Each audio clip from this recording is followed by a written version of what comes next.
د ننګرهار د ملي امنیت رئیس بریج جنرال داد محمد حریفي د لیندۍ په 14مه د یو مطبوعاتي کانفرنس پر مهال وویل یاد کسان د تیرې اونۍ په جریان کې په بیلابېلو عملیاتو کې نیول شوي دي. هغه ویل د داعش ډلې درې غړي چې یو تن یې د هند پر قونسلګرۍ د ځانمرګي برید پلان درلود. زه د ګورګورۍ څخه د 3 ورځې مخکې راولېږل شوم د جلال آباد ښار د ګمرک جومات تالاشۍ چوک سره چې د ما پسې به د وروسته بیا هغې څه وروسته بیا د استشهادي د اسباب چې ټول دا به موږ ته د تالاشۍ چوک یا د ګمرک جومات سره سم لاس په لاس راکړي. موږ بیا د هندوستان په قونسلګرۍ باندې د استشهادي وکړو. دویم یې په جلال آباد ښار کې د وروستیو بمي چاودنو تورن و او دریم یې په نازیانو ولسوالۍ کې ترهګریزې کړنې ترسره کولې هم په نیول شوو کسانو کې شامل دي. ما ته یې دعوت راکړ چې ما سره به کار وکړي. ما ورسره دیو کال رئیسي ما ورسره ومنله.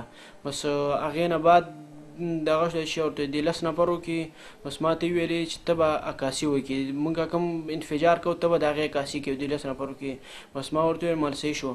اولنی کار مې دا و چې په رینګ روډ باندې انفجار وشو په ملي اردو ټانک باندې. بس ما ته ویل چې ته به د دې عکاسي وکړي. خو ما عکاسي د دې وجې نه شو کولی چې امنیتي ځواکونه ډېر ول.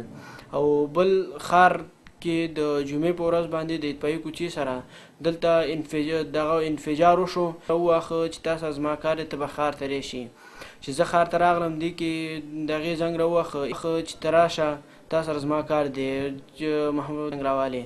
بس همدا و چې 11 بجې او راته یې ویلې چې ته راشه چې سره وګورو. د هغې ته راغلو اطفایي کوڅې نه وړاندې ځای ته راغلو او راته یې ویل چې ته به د دې ځای عکاسي وکړې.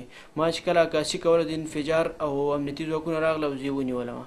د جنرال حریفي په وینا د وسلوالو طالبانو شپږ غړي چې په نازیانو، غنیخیلو، روداتو او بټي کوټ ولسوالیو کې دولت ضد کړنې ترسره کولې هم د ملي امنیت موظفینو له لوري نیول شوي دي. د نوموړي د معلوماتو له مخې یو تن یې د یو ملي سوداګر د قتل په تور نیولې او دغه راز یو بل تن د 100 ملي توپانچو او د کلاشینکوف له 8 شاجورونو سره نیولې چې غوښتلې یا د وسلې او مهمات له تورخم څخه کابل ته انتقال کړي. دغه سلاس تاسو دلته ستاسو په مخ کې ده دوی غوښتل چې دا وسلې دوی کابل ته قاچاق کړي له یو موټر سره او له عامل سره. دوی ټول زموږ د منصوبینو لخوا نه نیول شوي دي.